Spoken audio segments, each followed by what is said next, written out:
Good morning and welcome to our April 2018 customer webinar. Today, Christine Masters, Director of Product Management, and Tim Turner, Content Program Manager at townnews.com will share helpful best practices, customer success stories, and ways you can make syndication work for you. I'm Sherry Wolf, Marketing Specialist at townnews.com. The presentation will take about 30 minutes and a Q&A will follow. At any point, you can type a question into the chat box, but we'll wait to answer them at the end. Today's webinar is being recorded and will be available early next week. Before we get started, we have a few important reminders. Christine? Hello, thank you. Just for a couple of really quick housekeeping things for things that we want to make sure that you know about. We've talked about these on previous webinars. We've done blog posts, but we are trying to get the word out as much as possible. Number one, in July 2018, which is actually this year, to be clear, Chrome is making an update where they will actually be starting to show at the top of a website that the website will say not secure across the top if you're not using HTTPS mode or secure mode or SSL mode, depending on what you want to call it. So we would highly advise that if you have not looked into that yet, it is going to be very important.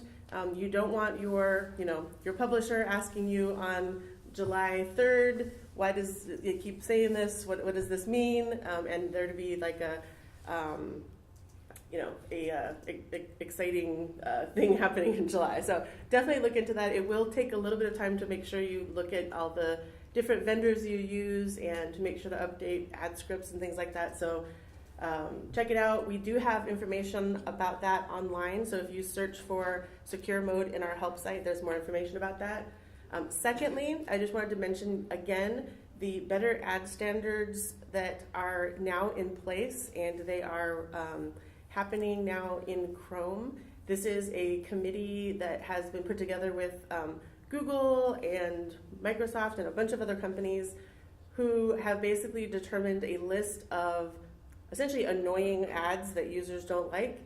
And what Chrome is doing now is if you have any of these annoying ads on your site, such as pop-ups or a certain amount of ad density on your page, you could get flagged and your ads, any ads, not just the annoying ones, but any ads on your page, ad manager ads, DFP ads, any ads will actually be blocked from showing on Chrome in mobile. So that is an important thing. We have had several sites that have been flagged and did get their ads blocked. So it is happening. And if you look in your webmaster tools, you can find out more about that or just search this. We have, again, several blogs that are talking about that, but definitely look into that. And then the last thing, just a quick note in terms of the ad world, especially for programmatic, we've talked several times about viewability scores. We are seeing viewability scores have an impact on CPMs, where it's basically starting to diverge. Sites that have high viewability scores are getting higher and higher CPMs. Sites that have low visibility scores are starting to fall off in terms of their programmatic. So if you don't know, and fill. So if you don't know about viewability and you're not sure what I'm talking about and you're doing programmatic, again, go to our site, search that, look it up online, and you'll find out more information about it. But it's definitely something that we wanted to make sure that we mention. It's important stuff. So check it out. And so I'll pass it over to our expert on syndication, Tim, who can give us a little walkthrough on our syndication product. Yeah, today we are going to talk to you a little bit about what the syndication platform is and how to utilize it for your newsroom. We'll talk about some of the success stories that our customers have shared with us. Some of them have been using syndication for several years now and have really nuanced strategies built around it. And then we'll kind of get a little hands-on and walk you through the software application so you can kind of see where it's at on your site and how to utilize it.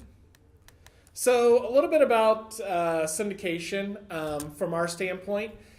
We built the syndication software application several years ago to allow a customer to pull in content from a third-party partner that they had.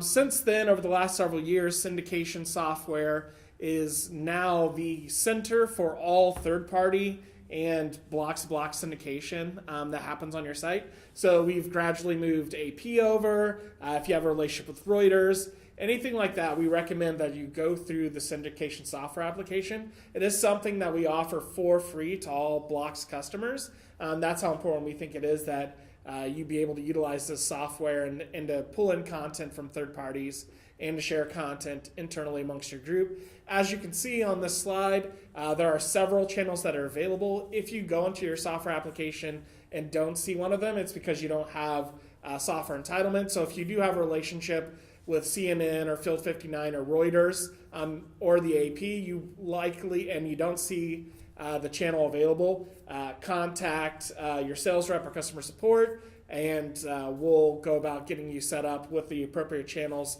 so you can start pulling in content from all of your third-party content providers. And just one really quick follow-up there, and you did say this, but I wanted to double clarify because I was talking to somebody about this yesterday. The block syndication application is just a method to share, like you said, blocks to blocks content as well as other type of content. It's not specifically like Dear Abby content or things like that. It's a really great way to pull in RSS feeds, to pull in content from other people. It doesn't necessarily mean that the content itself is syndicated. It might be your own content that you're sharing around. So I just wanted to clarify that because there have been some questions about that.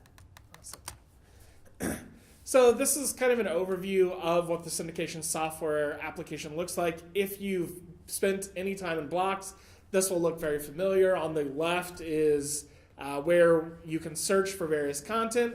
The center panel is the content that's available in the search. And then on the right is the application settings. So it's very Blocks. It'll look very familiar. The application was built so that users would be familiar with how the software worked and be able to utilize it. It's one of the reasons why we've partnered with all these third-party content providers to pull their content into the Blocks software application.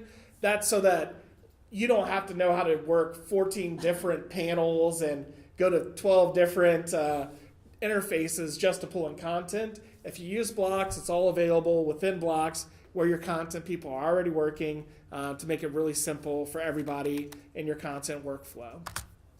So there's two different ways that you can import content into your site.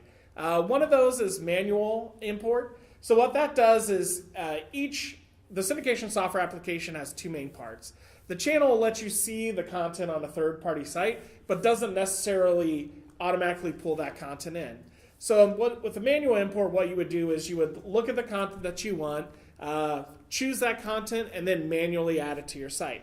The other part of the syndication software application is an importer. And what that does is it says any content that meets a certain search criteria will automatically be ingested and put on my site every 15 minutes. And as we go through the demo, I'll kind of show you how these two different options work. They're both very powerful, but it really depends on your internal workflow, which is why that both are available.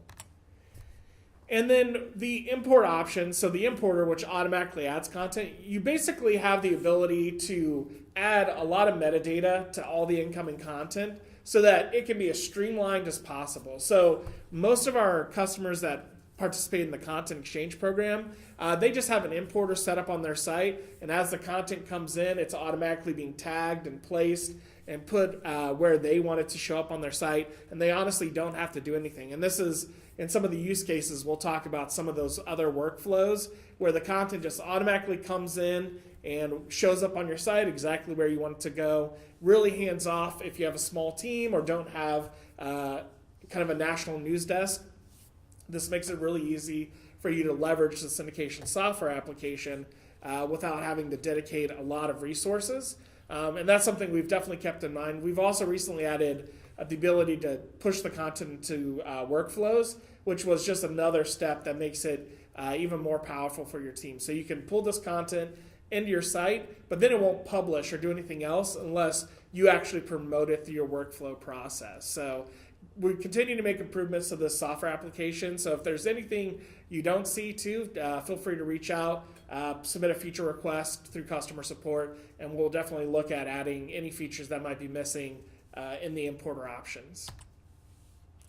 Another thing to keep in mind is we do have full editorial integration with the syndication software application. So if you do a blocks-to-blocks syndication, say you want to share content from one of your sites to another, you'll be able to pull in basically the content exactly how it appeared on that other site. It supports child assets. We support, as you can see, almost all asset types. The only ones we don't support are essentially PDF and some other ones that don't make sense for this application. You can modify start dates and times. You can add metadata before the content's added. And the other thing that's really powerful, and we'll talk about this in the demo, is say you're writing an article and you want to see if there's any related content available on the Associated Press.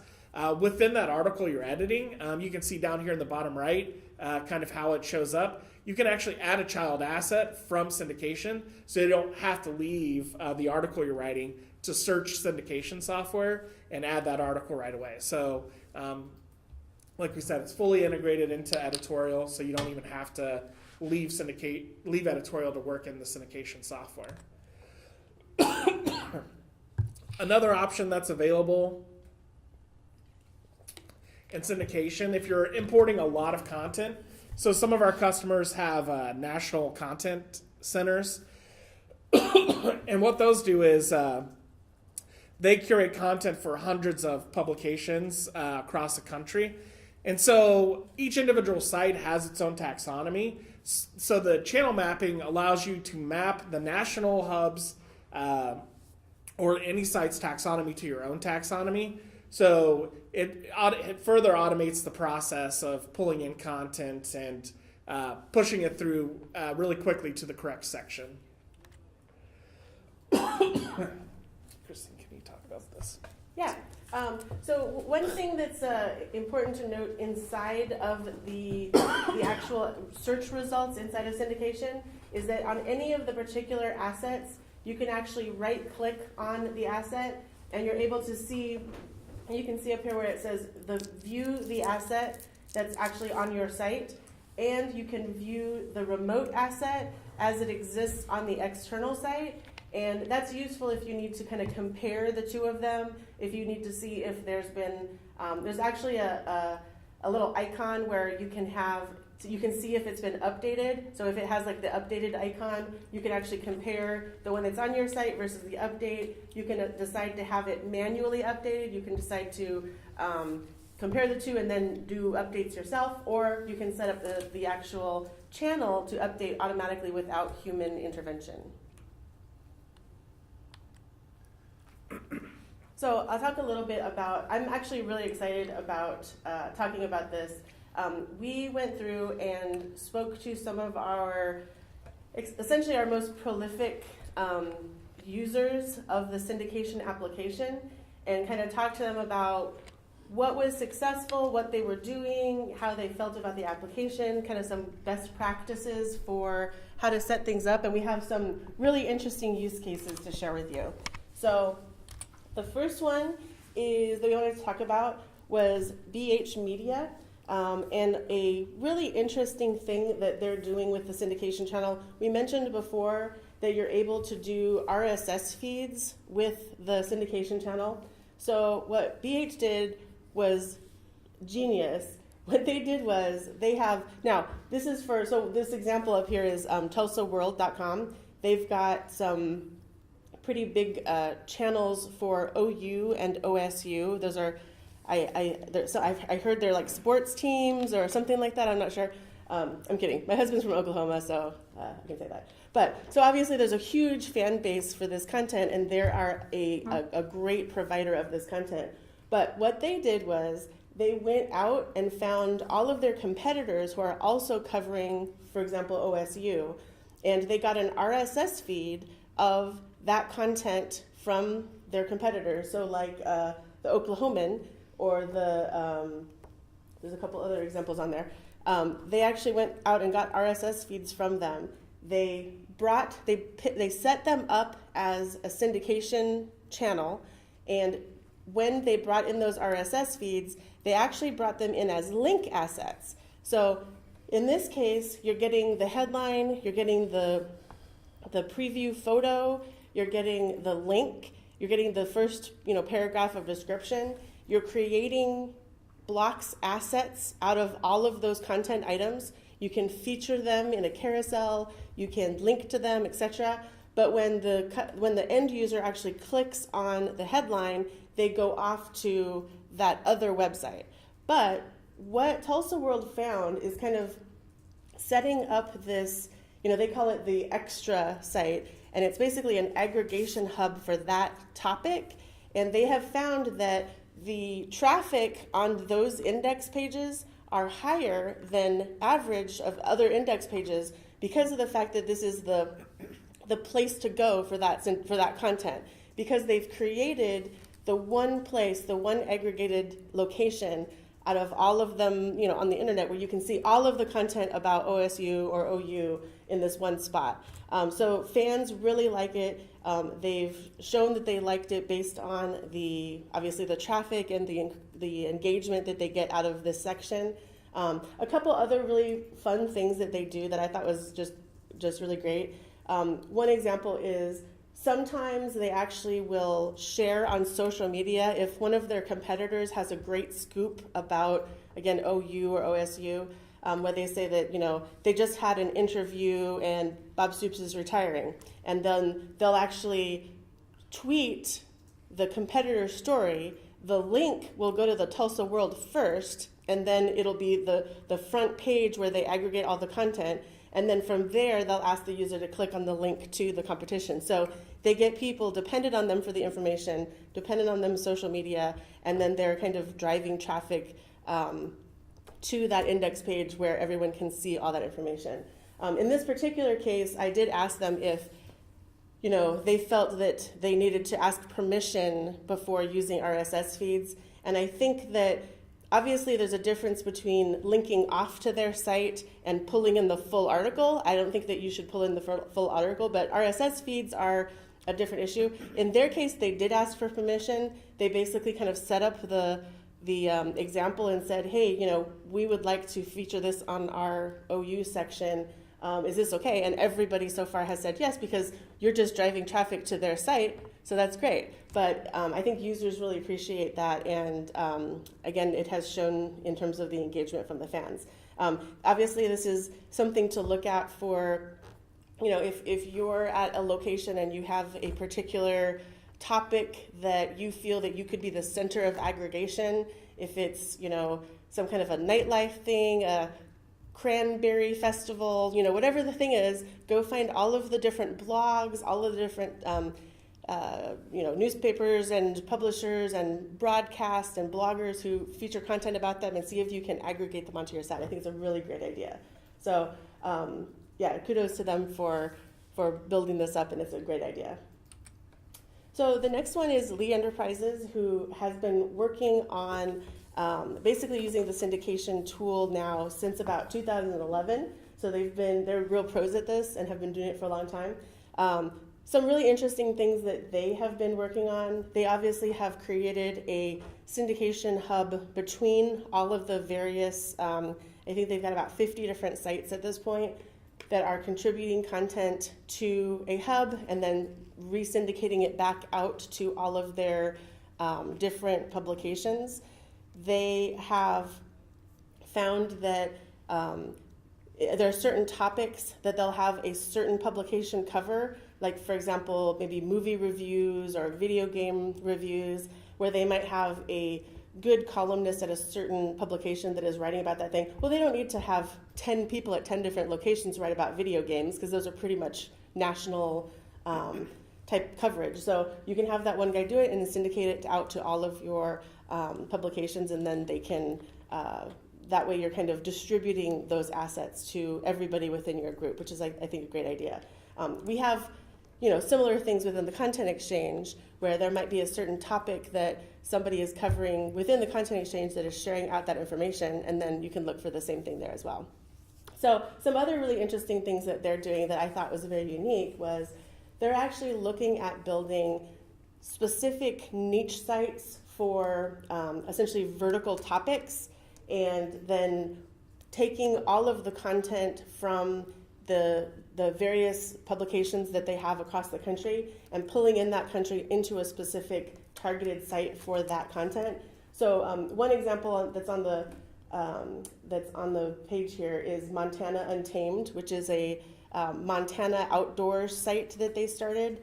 Obviously, a lot of the content will come from Billings Gazette, which is their publication in that area, but they also might have other content provided from other publications. The one thing that I think is really both interesting and important to talk about in this, the first thing is that remember when you're sharing content back and forth, that the canonical URL of the original source site is maintained throughout the syndication process, which means that for the point of SEO, you're actually giving SEO value back to the source site. And to kind of give you a little bit of history on this, the reason why Town News started the syndication application in the beginning is because of the canonical tag that Google started creating at that time.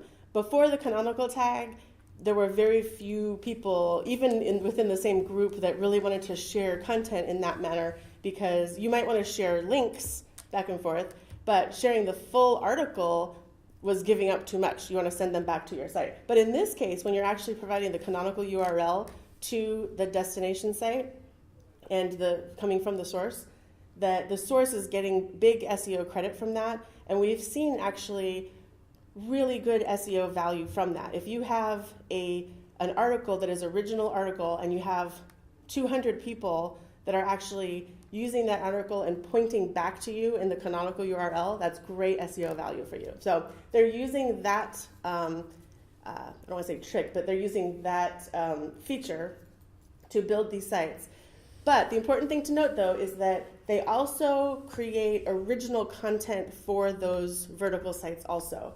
So that's something that they said was very important that they're learning, is that if you just have an aggregate site, Google isn't terribly impressed with that in terms of a separate niche site. But they really, if you start having some original content that canonicals back to that vertical site, that has started to be very important for them, and they're looking at expanding that into other markets and other content verticals. Yeah, when you're only pulling in content from third-party sites because of the canonical, it's not being indexed by certain search engines. So the only way you can get traffic is through direct acquisition. So that's why it's really important to generate unique content in those niche verticals so you can get some of that search traffic. And like I said, it's just a different acquisition strategy if you want to create a 100% aggregate site. And it's something that you would have to manage your expectations on how you grow audience and how quickly it's going to grow, because people aren't going to just casually find it by searching for the topic if you're only aggregating content from other sites. Yep. And you can think about, too, like, so you have an outdoors reporter in Billings, maybe once or twice a week, instead of making the byline to the Billings Gazette, he gets the Montana Untamed. It's maybe the same guy, but he's writing the content under that, starting location, and then it canonicals out from there. So it's their original content that gets sent out. So it's, we're not saying you have to hire, a staff of 50 people or whatever to run these. It's just a smart utilization of your existing resources. So I think it's a really interesting idea. So the next one is also a really great use of the syndication tool, which is CNHI. They actually have, I think it's 150, isn't it? It's more than... Less than 150, but more than 100. It's a ton of different sites. So let's just say that. It's a ton of sites, like from a technical thing. And so they have a bunch of sites, and all of these guys are producing content. And so they're really taking advantage of this huge breadth of locations that they have. They are feeding everything into several different kind of content hubs that are based on states. So they're really looking kind of at regional hubs, and they very much focus on obviously evergreen content and the type of content that can be shared amongst their groups. So kind of like I was saying before, video game content or interesting personal story kind of content, I think works really well in that kind of context as well. One of the things that they do is they have on all of their various sites a specific block set up on the front page that delivers all the content from the group into that specific piece on the page, so that that's the part that you can always kind of tell. You can surface good content, viral content, really interesting national content into that block, and you know that it's going to go out to all of those pages. So that's a really interesting idea. They're also making really good use of the content exchange. They use content exchange to kind of populate and fill in for some of the specific content or topics where they might not have something, pets or any of those types of things, where they might not have something specific for that day, but they can kind of backfill with that content that is really interesting. And again, it's just a great way to really streamline resources and to just make efficient use of content, to not have literally 100 different people writing about Trump's tweet or about the snow or about any of these kind of national interest stories. You can really consolidate those and share your resources. They also, and LEAD does something like this as well. They also have that kind of digital content center that helps the individual locations with things like breaking news, where they actually might send out emails or breaking news from the central location, so that, again, you don't have to necessarily have as many resources dedicated to that type of management at the individual locations. You can have them focusing on content. So I think that's a really great thing as well. So in the last one, this is just, I think, a really good example of using our content exchange. And this is Penn State. There is actually a testimonial that is online now where you can actually read more details about specifically how they set this up, and just some interesting case study, thank you, about what they're doing, and some details on that. But the kind of the basic idea is just that, there are certain categories that they have light coverage in. For example, entertainment might be one, or maybe different types of sports or sports teams. And again, they can backfill their own content with content exchange, which are, again, promoting other publications in the Town News Network. And it creates great traffic and great coverage on their site of these topics. And so it's just, again, a great way to utilize content and to just maximize your page views. Yeah, I think one of the goals of the content exchange, and we talk about this in the case study, is that, our job is to supplement your site with content that you might not have the resources to cover, or something that, we really want newspapers to focus on doing what they do well and covering their communities or the industries that are important to their communities, and then allowing us to help fill in, where their audience interest also lies. And, Penn State's a really good example. They do a great job of covering Penn State. They're a great college site, and if you take a look, they've grown significantly over the last 2 years. They've more than doubled their page views. And one of the things that they've done is they've just focused on covering their community and then filled it in with content from the content exchange. And the content exchange does generate a significant amount of traffic for them. But they also use the data from the content exchange by broadening out the content they offer their customers. They can look at the data and say, oh, here's something that our customers or our users are interested in.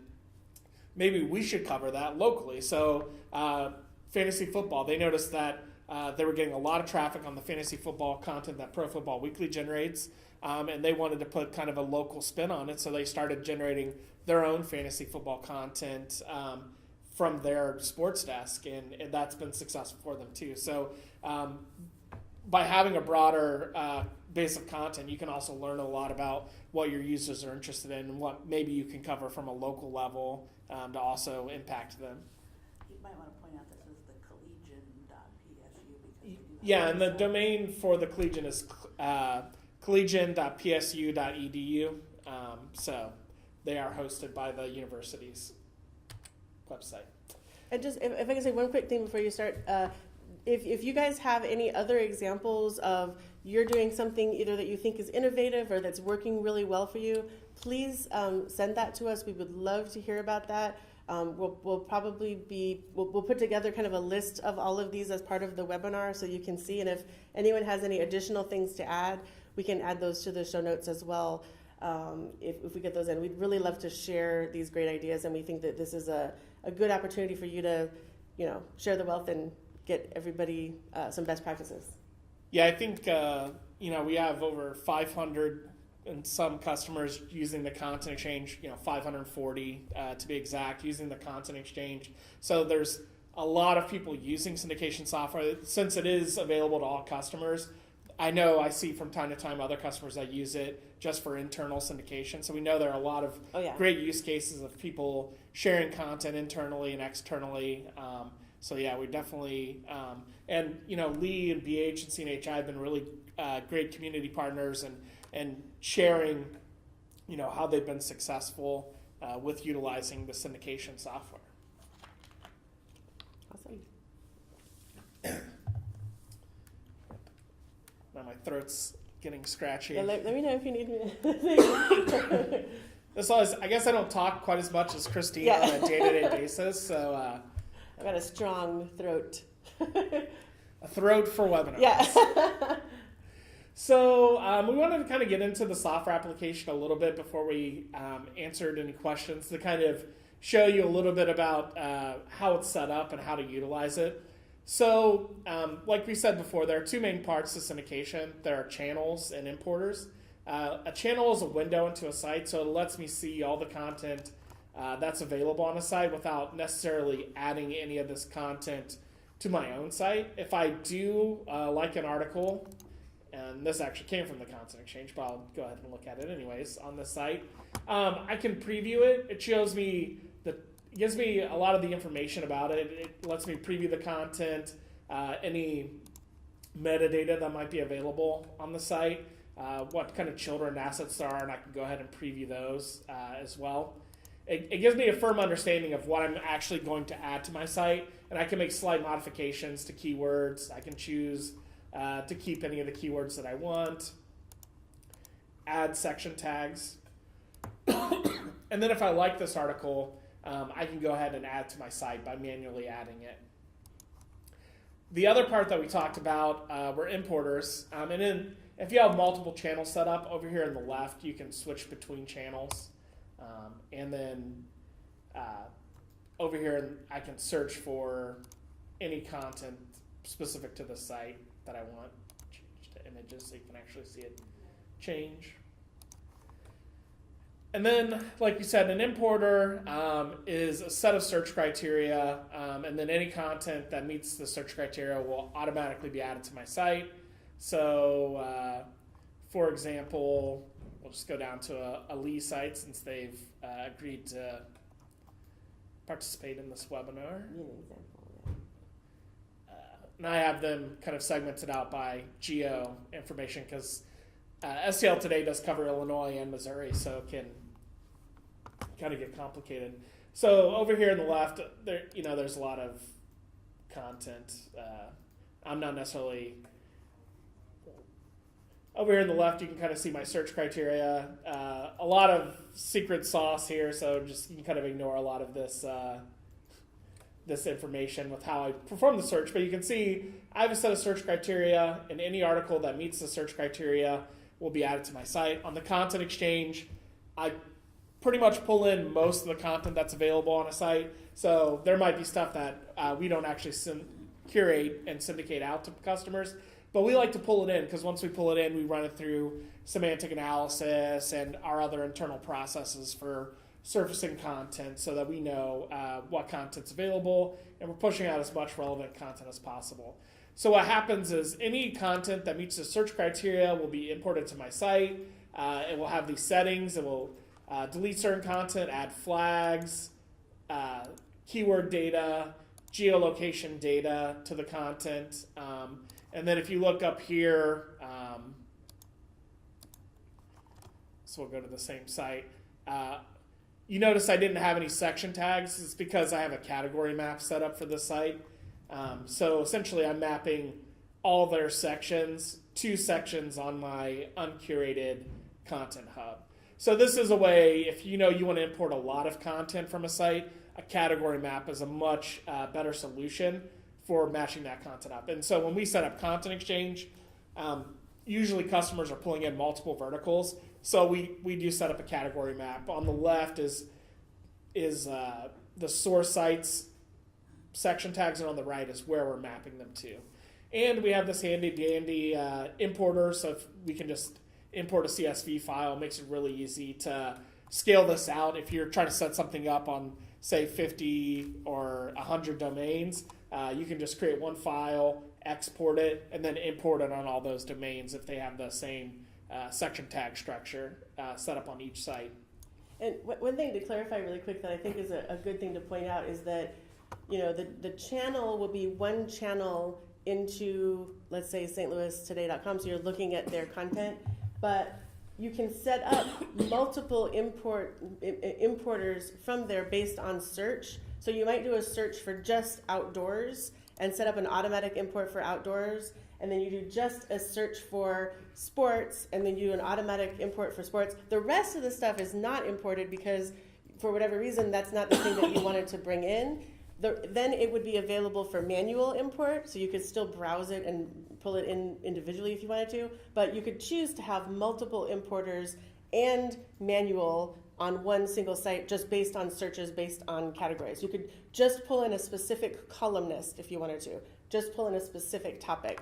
So all of those things are totally available, and you can do that multiple importers on a particular site. Yeah, as you can see, I have two for St. Louis, one for Illinois, one for Missouri, and then I have some football-specific importers set up. Yeah, so it's not just, you don't have to say the whole site has to come over because I don't want the whole thing. I just want this one guy. You can do that. And when you're looking at a channel, if you see this newspaper icon, that means it's been added to your site. And when you double-click on the article, it will open the local version by default. So that lets you see, this is the version I have on my site. I can make any changes I want to that local version. Oh, so that was one of our questions. What can we do about syndicated content that we want to use but is marked as local or has other giveaways in the headline? Right. So one thing that this is something that BH does a lot of, and something that we do on the Content Exchange is we try to delocalize stories that we feel like have a broader audience. So we do make some edits to headlines, basically to change like a city to a state. So, like for example, this article we would, instead of saying Marysville, whatever, we would say Missouri church or Missouri program, right. Helps students succeed. So same thing, like if you import an article to your site, you could change the headline to make it delocalized for your own use. And then what we would do to the story too, if we were to curate it, we would add a date line that actually says where the story came from according to AP style and stuff like that. So it depends on how involved you actually want to get in the editing process. When we curate stuff, like I said, we delocalize all that stuff to make it less specific to a particular city and try to choose stuff that we think appeals to a broader audience. And that was something too that when we talked to BH Media, that was something that they talked about as well, is that they have found that writing headlines is very important, and that the type of headlines that you write across syndication, there's a type that works better, and having those more generalized headlines that are really high value keywords and that really speak for SEO and speak to that more national audience is very important. So another thing we wanted to touch on a little bit, another tool we built, it's part of our Content Exchange program. It's available to all customers, but it doesn't actually exist in the syndication software application, is our digital rights management software.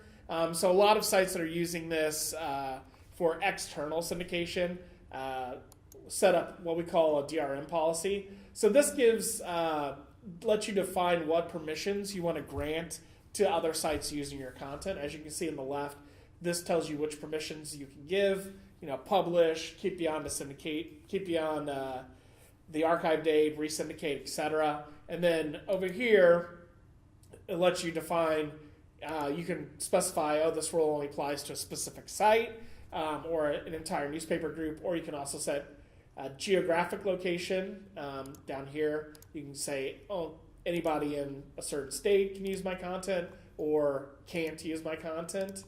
And then you can also set an embargo based on hours, on how long before they can actually publish your article. And then if you just set that up, it'll apply to all the content on your site. But you can also specify certain sections, so you can create rules for just your college sports content. Say, I don't want anybody to be able to publish my college sports articles for 48 hours because this is kind of our bread and butter. You can go ahead and set that DRM rule up. Or if you kind of used a legacy syndication system, you can set up a site tag. So if you've ever worked with our editorial assets, you notice we have section tags, keyword, geo, site tag. This is just, you would create one for each specific site, and you would say, I want to only share this content with a specific site, and then you would tag it with that site tag. And so only that site would kind of have that rule. Or this is like if you're working with like 20 different external sites, and you only give permissions to like 5 of them, and it's kind of specific to certain articles. That's how you would set that up with site tags. I think DRM stands for what? Yeah, I said this at the beginning. Digital rights management. I missed that part. Sorry. So anybody familiar with CDs back in the day? iTunes. DRM was kind of a hot topic. Basically, we're giving certain customers, or you're giving certain people permission to publish your site. And then on the other side of it, this is kind of showing you kind of all the stuff that we have available in our curated hub. I'll pull this out a little bit more. We're working with several third-party partners. We pull that content in. We have a lot of channels available in the content exchange, full of content, ready to be syndicated out. So if you are a customer, you should always check out your content exchange channel to see if there's new stuff you're not pulling in, or if you're not a customer, you can see we have a lot of content ready to be added to your site. And, like you said, we're pulling content from 540 customers and about, half dozen or so partners, and curating that down to a few thousand articles a week to be shared on your site and pushed out to your users. So I think this is probably a good time to kind of go over to the questions and see what you guys have to ask us about the syndication software. If anyone has any other questions, you're welcome to add it to the chat box. Let's see if we can stump Tim and Christine. One of the questions was, is Second Street one RSS feed we can pull in? Second Street contest? Content. Yes, Second Street contest. Send us more information about that. I mean, if it's I've seen, if you're talking about a single contest, I've seen people do like either HTML assets or like a static page for those, not necessarily a feed coming in, because usually there's not a lot of them. But if it might be that you're talking about something slightly different, in which case we'd have to see. If it's an RSS feed or an MRSS feed or something like that, then whatever it is, most likely we could do it. But if they're talking about contests, then it's probably something that they'll do with like a HTML asset or a scraped page or something like that instead. Yeah, syndication is built primarily for editorial content. Mm-hmm. So anything outside of editorial content, there's likely another parsing mechanism we've built. We have other parsers for stuff in other parts of our software. So it just really depends on, like Christine said, the use case. But syndication is more editorial content, so articles, videos, photos, things like that. Can RSS feed import bring in preview photos now? Yes, if it is assuming that the original feed has it in the correct way, and there's a couple caveats there, but yes, it does. It is able to do that. Yeah, if you're having any issues with getting photos. It might be just the syntax of the feed itself. So we can definitely help you work with your third-party partners to make sure that their syntax matches what our parser actually recognizes as an image or something like that. So if you do have issues with third-party feeds, definitely contact customer support, and it'll probably work its way up to the appropriate resources that town needs to help you get that content into your site.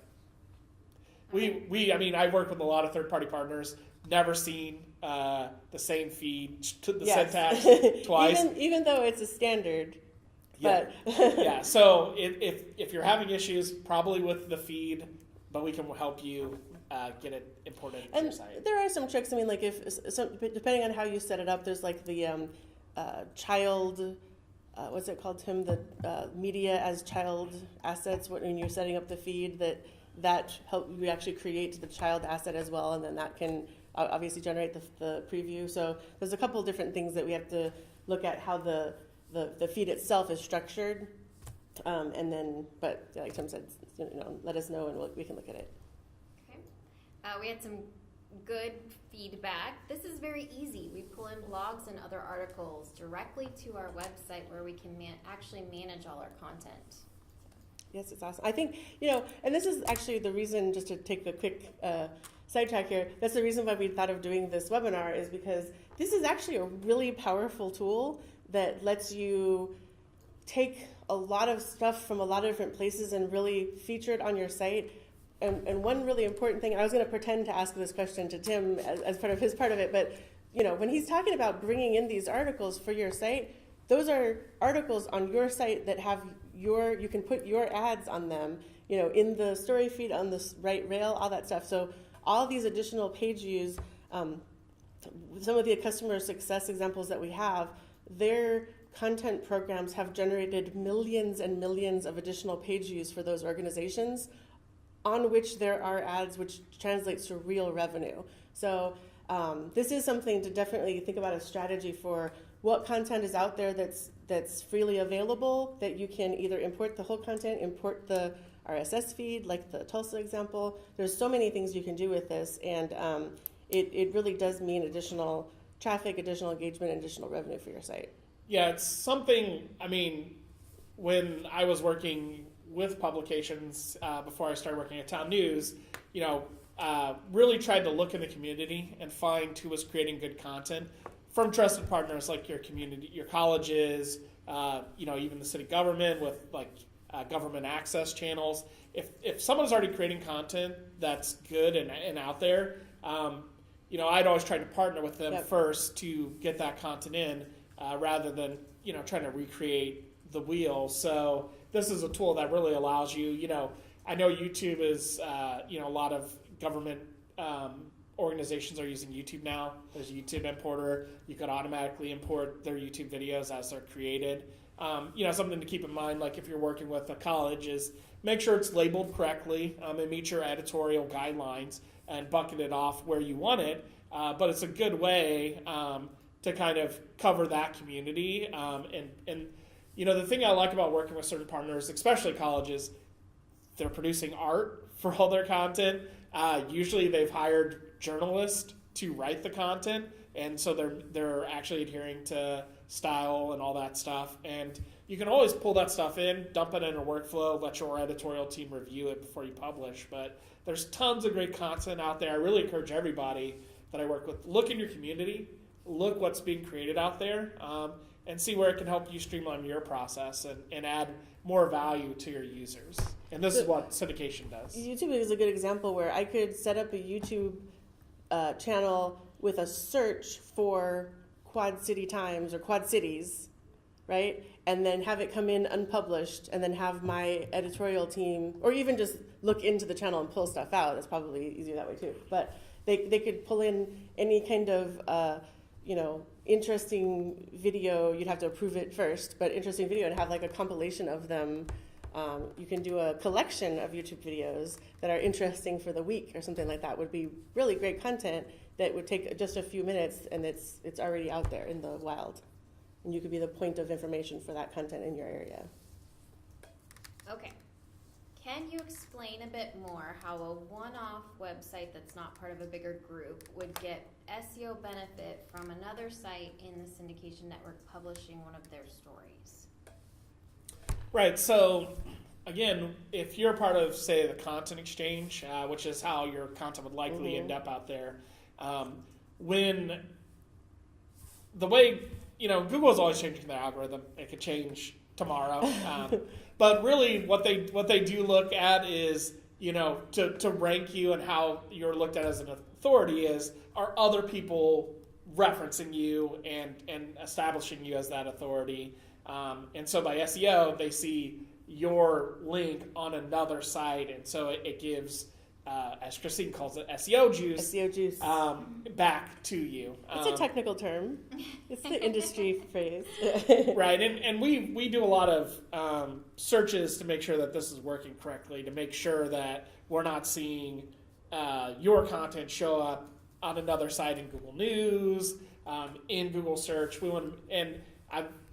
What I always see happen is your site will be ranked, if I look for just that headline or a very specific search at the top of those results. So and that's something, like we said, it's kind of the magic of the search engines, and they all work different. They all have their own proprietary algorithms, but it does link back to you and make you a larger authority. And one important thing about that too is that it's not just having lots of sites linked to you, which is important, but sites of authority. Right. And, obviously we represent a network of real news publishers. There's no fake blogs, no, Macedonian teenager content. We're real publishers who are producing real content. And if those publishers of authority are all linking to you, saying that you're the source of information for this article, that is really important. And then, like Tim said, if you, especially for, relatively local content, the Cranberry Parade, you publish a photo gallery, it goes out to all the places, you will be the point of authority for photos about the Cranberry Parade, as you should be, because it occurred there in this hypothetical situation that I just made up. But you see what I'm saying? It really does work. I mean, and we're not saying that we're going to get you buying a car SEO type thing, but for these local stories about the local thing that you search for, having 500 publishers of authority linked to you on that topic is very important. And your byline and your URL are also included in the article, so it does reference. So the readers of that content say, "Hey, this site is recognized by my publication as being the authority on this topic. So if I want to know more about that topic, I can go to that site and find it out." So that's definitely something that also it does carry your branding to all 500 sites as well. What are the best practices for content that is behind a paywall? Obviously, we don't want people reading our articles on other sites for free. We want them to come to our site. Right. So, we work with publications that have membership and paywall strategies, as well as those that don't and have a completely open site. One thing that we always encourage people with paywalls to do is, okay, well, who are you trying to target with the paywall? Who is your audience coming to your site?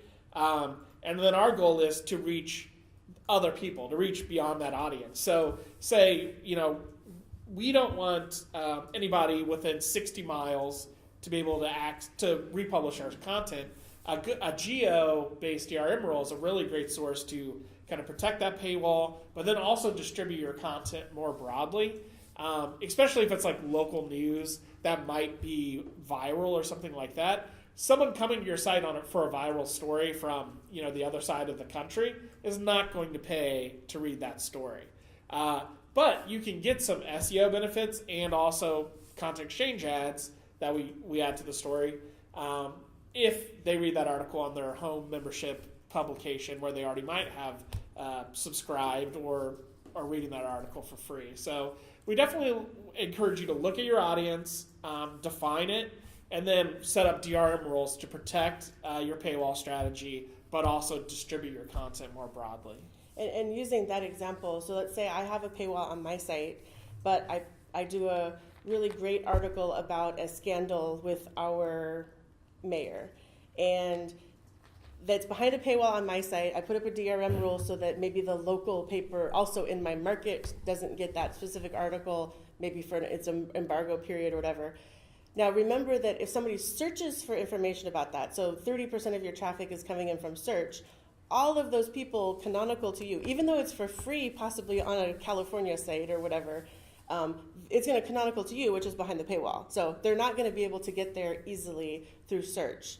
Then if they happen to go to the California site and happen to see the mayor article through that site, yes, they will see it for free on that site, but it's very unlikely that they would have discovered it on your site anyway. So that's just like extra SEO for you for free. So, I mean, this is something that you might try it on a couple of sections or a couple of, specific things where you get set up in the system and then put a couple of things through and then see how it works in your particular area or for a particular content area. You can test it out relatively easily.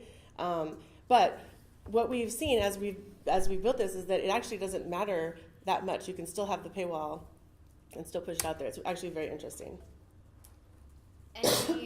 Any secret sauce to add more than 25 assets at a time, like all found in a query? The importer, if you set up an importer for that, it will do it for you. So contact customer service if you need, or customer support if you need more help with that. Yeah, but if you do a search and you want to have, that whole search be brought in, then an importer is good. If you're talking about like, you just want to add some Obama stories and you search for Obama, yeah, it's 25, and that is a feature request we have to do more, but. Well, yeah, it depends too. So like, obviously using an importer and using RSS or something like that, it depends on what the feed actually gives you. So like RSS feeds, so from blocks have a limit, I think a hard limit of 100 or something like that. So you could never, import more than 100 articles because our feed doesn't go beyond that unless you're using multiple feeds with an offset. So it's really, you're limited by the feed if you're using an importer. So just that's something to keep in mind too. So whatever the feed limits you to, that's what you're going to be limited to with an importer. Okay. Can you please address using generic keywords like hashtag TNCEN on obits and announcements? As an example, one site makes their obits available this way and uses keywords of the deceased interest. So if you keyword a block for outdoors, you get the obit of some person that enjoyed outdoors. I've tried to filter these out, but I've just had to stop adding content because of this. Okay, so obviously a lot of it depends on, again, what kind of keyword data they put in for certain stuff. It's kind of a weird setting because hopefully it's handled upstream a little bit more. And yeah, I think for us, we tag stuff, we mark it all obits as it comes in. I think sometimes what happens is some people actually put obits in like local news, which is kind of a weird place to put obits. So if you're seeing content like obits show up in, for us, like an outdoors vertical, we always encourage you to let us know so we can track it back to the source to understand why it's showing up in the wrong section. Like I said, I've seen some really weird things, like I said, like obits being tagged as local news. And, we're not here to judge other people's taxonomy. If that's what works for their community and they consider local news, that's fine. But we can then put in some other queries in place on our end to block that stuff from going downstream. Unfortunately, you are kind of restricted to whatever rule the source site sets up. So if they want to tag their stuff a certain way, you can talk to them, maybe if you have a relationship or a partnership with them, and say, hey, is there something you can do to let us block this content from coming in? But really, it's up to them how they want to tag their stuff. So. But if it's specifically in content exchange, like let us know and we can look at what that specific site is doing and if there's some way to, like you said, catch it upstream that maybe we can make a specific case for that, that site that's tagging it a certain way, and we can make sure that it's re-tagged or whatever. All right. Thank you, everyone, for the questions. That's all we have for today. You want to do a wrap-up, or you feel like you already have? No, I think I just wanted to say thanks, everyone, for showing up. I hope that you had a good overview of a really powerful tool that we've built into the system. And again, it's integrated into Editorial. It's free to set up. And it's a really powerful way to add additional content and revenue to your site. So hopefully it was a good overview of that, and let us know if you have any questions. I think that's it. Here's how you can stay connected with us. We have documentation on help.blockcms.com. You can always call our support line or go on to our website, support.townnews.com, to log a ticket and find more information. Our partner community, community.townnews.com, is a great place to share best practices. If you're doing something that you think everybody else should be doing, post it. And if you have a question that you think somebody else has already answered, people get answers all the time. So it's a great resource. If you'd like to know the status of our service, we've got townnews.status.io. You can follow us on Twitter, LinkedIn, Facebook, YouTube, and sign up for newsletters on our website, and stay connected with us. Thank you again, everyone, and we will see you in May.